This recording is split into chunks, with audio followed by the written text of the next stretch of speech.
시청자 여러분 안녕하십니까? 지금부터 전옥현의 안보정론을 시작하겠습니다.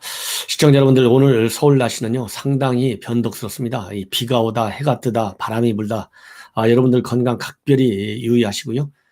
제가 지금 현재 우리 전국 현안 계속해서 보도해 드리고 있는데요.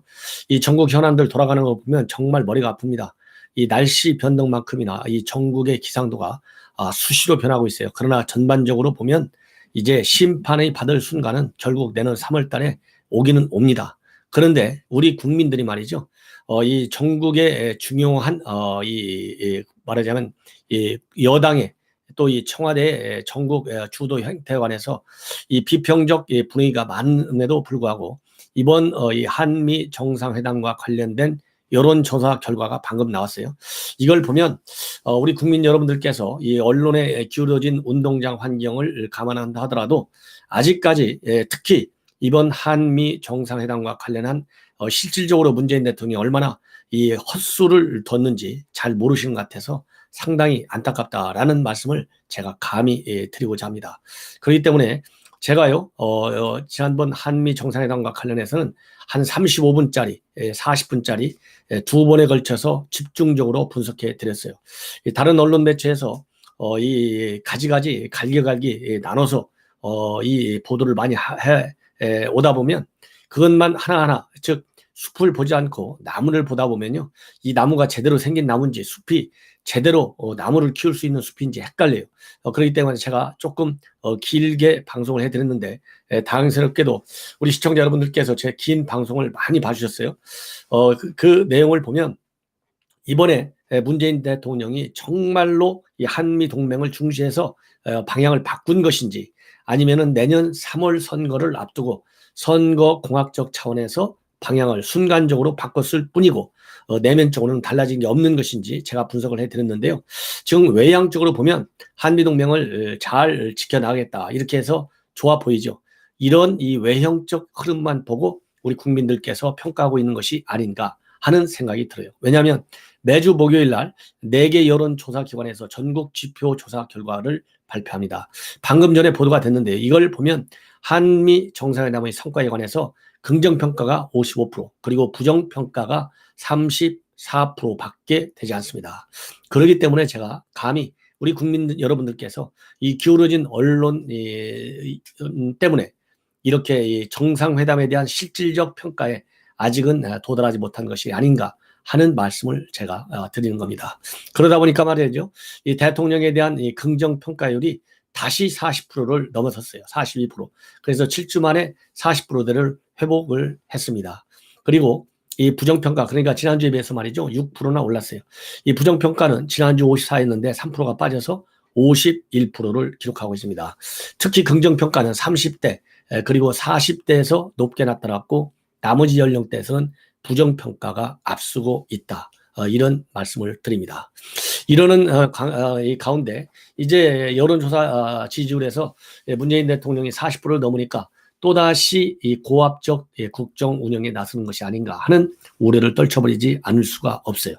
바로 여러분들 잘 아시다시피 어젯밤에 12시가 넘어서까지 이 김호수 총장 후보자에 대한 청문 회 파행으로 이루어졌죠.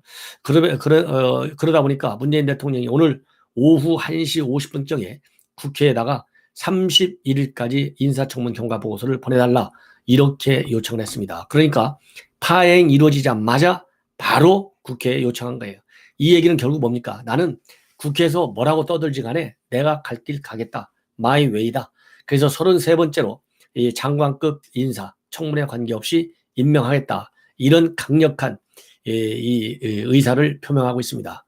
자, 그러다 보니까요, 지금 야당에서는 이거 인사청문회 다시 열자 하고 있지만은 민주당에서 무슨 말이냐? 절대 못 연다. 이렇게 밝히고 있고요.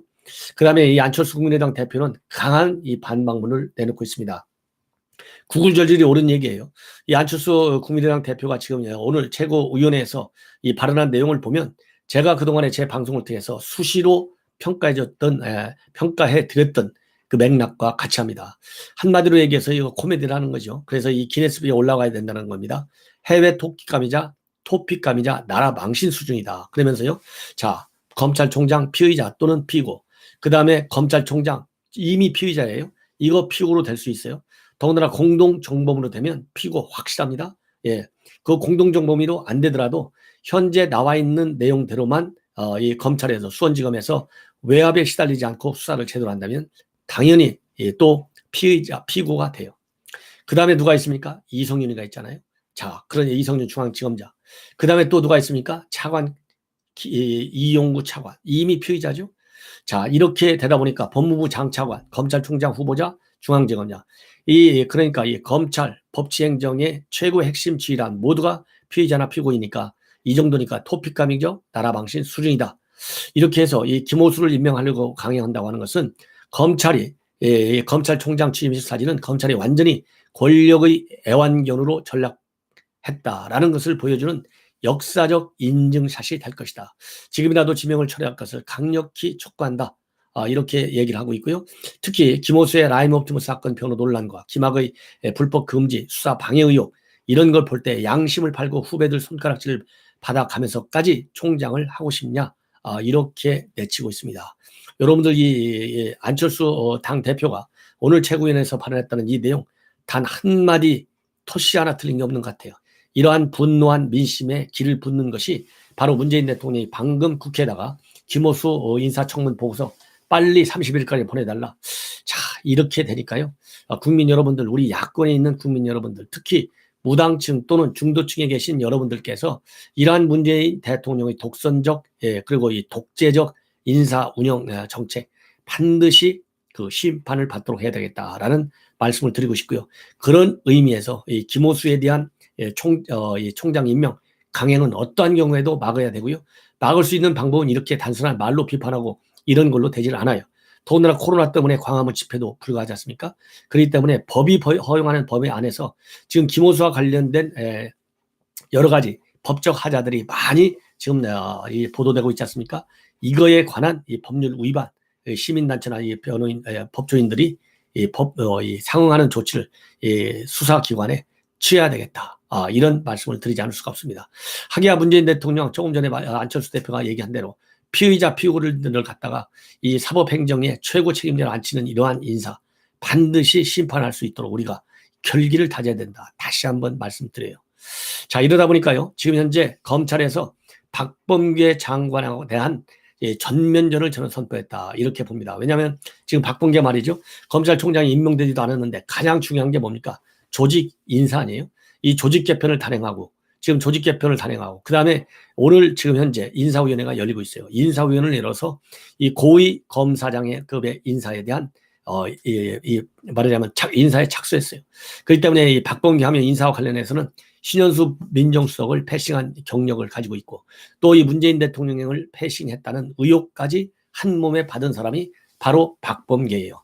이런 전력을 가지고 있는 박범계가 다시 조직 개편과 그리고 인사 작업에 착수했습니다. 그러다 보니까 지금 이제 인사는 아직 시작을 했기 때문에 검찰의 반란은 나오지 않고 있지만요. 이 박범계가 지금 하고 있는 중대범죄수사청을 지금 여권이 못 밀어붙이잖아요. 그러니까 대신에 검찰이 가지고 있는 6대 범죄에 대한 수사권을 박탈하는 작업을 지금 하고 있어요. 그래서 서울중앙지검 이 수사를 일부 특수 사건에 직접 6대 범죄관에서 수사에 착수할 수 있지만은 지방검찰청이라든가 지청의 경우에는 반드시 검찰총장과 법무부 장관의 승인을 받지 않으면 이 6대 범죄에 대한 수사권도 행사할 수 없는 그러한 지금 현재 조직 개편을 단행하고 있습니다. 그래서 이거와 관련해서요. 지금 현재 대검에서 각 지검의 의견을 전부 다 모았는데요. 단 한 군데도 예외 없이 즉 이 박범계가 좋아하는 그리고 현 정권의 코드를 바쳤던 서울중앙지검 여기 이성윤이잖아요. 남부지검 심재철이잖아요. 심재철이가 뭐 하는 사람입니까? 윤석열 총장 때 징계 1인 5역을 한 사람이 심재철이에요. 남부지검에 이르기까지 검찰의 대대적인 반란, 반기, 항명이 보통 예사롭지 않습니다. 그러면 이 항명의 내용을 여러분들께 말씀을 드린다면 전반적으로 대검의 경우에는 일선 부서에서 부패 등 6대 범죄와 관련해서 장관과 이 검찰총장의 승인을 받는 것은 이건 있을 수가 없다. 왜냐하면은 그렇게 될 경우에는 바로 이 검찰청 조직 개편이라고 하는 것이 편향된 수사와 검찰 중립성을 훼손하는 그런 방향으로 이어질 수밖에 없다. 그래서 이게 반대한다는 의견을 지금 내고 있습니다. 그리고 서울중앙지검도 말이죠. 이런 개편안과 관련해서 이미 대검에 의견을 보냈어요. 뭐라고 의견을 보냈느냐? 중앙지검. 결국은 이러한 조직 개편안은 권력 부패 사건에 관한 수사를 막는 것이다. 그리고 중앙지검의 경우에는요, 형사부마다 전담이 있고 특성과 그리고 전문성이 있는데 이 개편안이 박범계 안대로 시행이 되는 경우에는 관련된 수사를 전혀 할 수 없다는 겁니다. 예를 들어서 선임부서인 형사 1부의 경우에 지금 현부 형사 1부 변필권 부장검사, 즉 채널A 사건을 비롯한 많은 사건을 지금 현재 수사하고 있어요. 조직 개편이 통과되면 직권남용과 공무상 비밀누설, 명예훼손 등과 같은 권력형 범죄에 대한 수사를 개시할 수 없게 된다는 것입니다. 그래서 이 내부에서는 결국 이광철 민정비서관 등 권력 수사를 향한 형사 1부의 수사 진도를 더 이상 나가지 못하도록 막으려는 취지에서 이러한 조직 개편을 단행한 것이 아니냐, 이런 불만이 지금 제기되고 있고 반발이 나타나고 있습니다. 대검에서도 말이죠. 지금 현재 대검 기획조정부에 대검 내부에서 각 부서도 이렇게 될 경우에는 정치적인 편향성이 우려된다. 그런 의견을 낸 것으로 알려지고 있습니다. 그래서 권력범죄는 수사 개시조차도 못하는 그러한 편향된 수사가 이어질 가능성, 거기에 대해서 굉장히 우려하고 있고요. 수원지검도 이 대검의 강력부 폐지 강력히 반대하고 있고, 또 심재 처리가 있는 남부지검도 마찬가지입니다. 그리고 다른 지검에서도요, 이 장관 총장 승인제라고 하는 것은 기존에 있는 검찰청법, 그 다음에 형사소송법과 같은 상위법에 충돌한다는 의견을 내고 있고요. 이 검찰의 정치적 중립성이 훼손된다는 의견은 모든 지검 지청이 공통적으로 제기하는 우려사항이다. 이런 말씀을 드립니다. 자, 이러는 가운데 말이죠. 이 공수처가 지금 여러 가지 수사에 착수를 했어요. 이미 1호 사건으로 조희연 사건을 수사하고 있고, 그 다음에 이 공소장 유출자, 이성윤 공소장 유출자를 색출하라. 이렇게 박범계가 대검에 지시를 했어요. 그래서 이 이규원 검사, 관련도 지금 대검에 계류 중에 있는데요. 이러한 공소장 유출과 관련해서 시민단체가 이 바로 세우기, 즉 사법정의 바로 세우기 시민행동, 여기에서 고발을 해서 이 사건도 공수처가 수사를 하고 있습니다. 자, 그런데 말이죠. 오늘 방금 국민의힘에서는요, 이번 이 공소장에 나타나 있는 윗선을 보면 조국과 그다음에 박상기, 그다음에 윤대진, 이런 사람들이 공소장에 나와 있는 윗선으로 거론되고 있어요. 그래서 지금 국민의힘 측에서는요, 이러한 세 사람들이 직권남용을 범죄를 저질렀다. 그래서 이러한 직권남용 범죄를 저지른 이 세 명을 공수처에 고발 조치를 했습니다. 방금 전에. 그래서 이제 공수처에서는 이 세 명에 대한 조국과 박상기, 윤대진에 대한 수사도 이제 착수하는데, 직접적으로 다룰 것인지 검토한 다음에 일정 부분 수사를 한 다음에 검찰로 이첩할 것인지 이제 지켜봐야 되겠는데요. 지금 언론 보도를 보면 현재 공수처의 경우에는 검사가 13명밖에 되지 않아요. 그렇기 때문에 검찰에서 직접 이 사건을 다루기에는 수사 능력이 부족하다. 그렇기 때문에 검찰로 다시 이첩할 가능성도 있다. 이런 지금 현재 전망들이 나오고 있습니다. 그리고 지금 현재 이규원 이 검사를 공수처에서 소환해서 조사를 하고 있어요. 바로 윤중천 허위 보고서 작성과 관련된 내용입니다. 윤중천 허위 보고서는 어떻게 작성됐습니까? 바로 뒤에 이광철이가 있잖아요. 그래서 윤중철을 부를 때마다 이광철 민정비서관하고 이규원이가 수시로 전화를 주고받고 한 내용, 통화 내역까지도 검찰이 가지고 있어요. 그래서 이제 검사 관련 사항이기 때문에 윤중천 허위 보고서 사건도 공수처에서 이규원이를 소환해서 조사하고 있고, 또 두 번째로 오늘 또 조사해서 두 번째로 재소환해서 조사를 하고 있는 것으로 그렇게 알려지고 있습니다. 그래서 이 이규원 검사가 윤중천을 불러서 말하자면 이 버닝썬 사건을 덮기 위해서 이 김학의 사건을 터뜨리는 그런 이 고도의 기획 사정을 했다는 그런 이 보도, 의혹, 여기에 대해서 지금 현재 수사가 진행되고 있습니다. 자, 그러다 보니까요, 여러분들 잘 아시다시피 이규원 수사 들어가고 있죠. 조의원 수사 들어가고 있죠. 그다음에 조국과 박상기, 윤대진 이 이제 수사를 들어가 있죠. 그러다 보니까 특히 국민의힘 측에서는요, 조국과 박상기 그리고 윤대진과 관련된 수사는 즉 외압 행사의 우선들이잖아요. 이 사람들은 이미 검찰에서 공수처로 이첩된 사람들이 있어요. 바로 윤대진과 안양지청장과 안양지청 차장. 그러니까 이현철 안양지청 차장, 배용 안양지청장, 그다음에 배용원 안양지청 차장 이 사건하고 병합해서 수사에 속도를 내달라 이렇게 촉구하고 나섰습니다. 그렇기 때문에 이제 공수처가요, 이 나름대로 수사에 본격적으로 나설 이제 시점에 와 있는데, 과연 특수부 이 경력을 가지고 있는 검사가, 공수처 검사가 단 한 명도 없어요. 그리고 앞에 말씀드린 대로 이 수사관도 20명밖에 되지 않고, 그리고 수사 검사도 13명밖에 되지 않습니다. 이러한 빈약한 수사 능력을 가지고 과연 이렇게 권력, 살아있는 권력과 관련된 수사를 과연 할 수 있겠느냐. 더군다나 김진욱 공수처장은 이 황제 조사에 나섰던 장본인 아니겠습니까? 이 정도의 소신도 없고 이 법률 지식도 빈약한 이 김진욱이가 이끄는 공수처에서 이런 중대한 사건들을 저는 절대로 제대로 다룰 가능성은 굉장히 희박하다.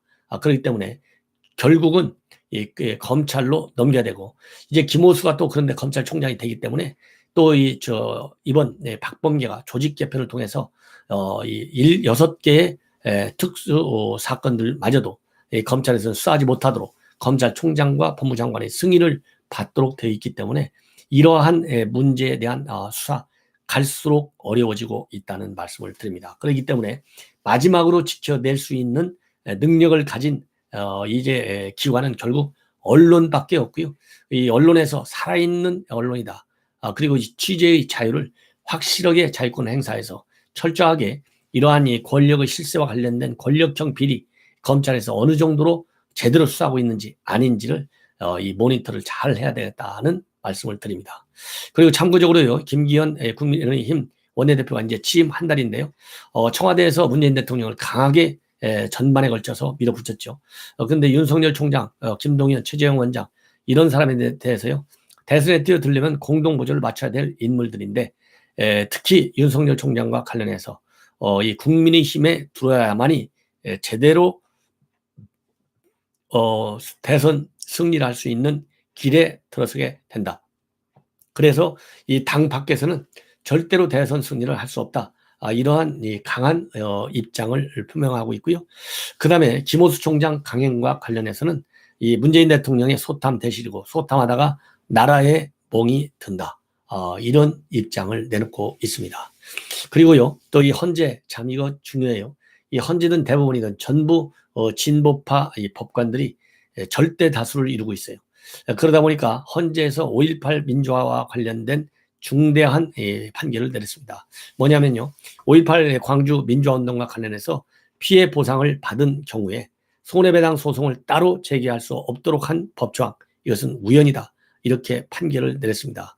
뭐냐면요, 5.18 보상의 민사소송법상 효력을 명시한 옛 광주 민주화운동 관련자 보상에 관한 법률은 법익의 균형성을 위반했다. 이런 내용의 우연 법률 심판 사건에 관해서 재판관 전원 일치로 우연 결정을 내렸어요.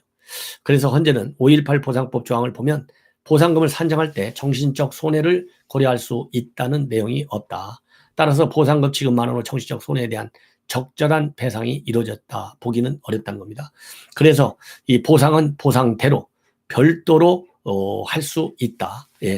이러한 굉장히 우호적인 희생자들에 대해서 호의적인 그런 판결을 내렸습니다. 그리고 말이죠, 오늘 공수처에서는요, 이 조의원 의혹과 관련해서 특채 의혹과 관련해서 전 비서실장이 출석을 해서 조사를 받고 있다는 내용을 여러분께 말씀을 드립니다. 시청자 여러분, 이렇게 해서요, 이 검찰과 관련된 뉴스들 다시 또 쏟아져 나오기 시작하고 있고요. 조직 개편과 관련된 내용, 그리고 인사와 관련된 내용들이 앞으로 계속해서 중요한 뉴스로 다뤄질 것 같습니다. 시청자 여러분들께 제가 빠르고 정확하게 분석해 드리도록 하겠습니다. 시청자 여러분들의 많은 시청 당부드립니다. 대단히 고맙습니다.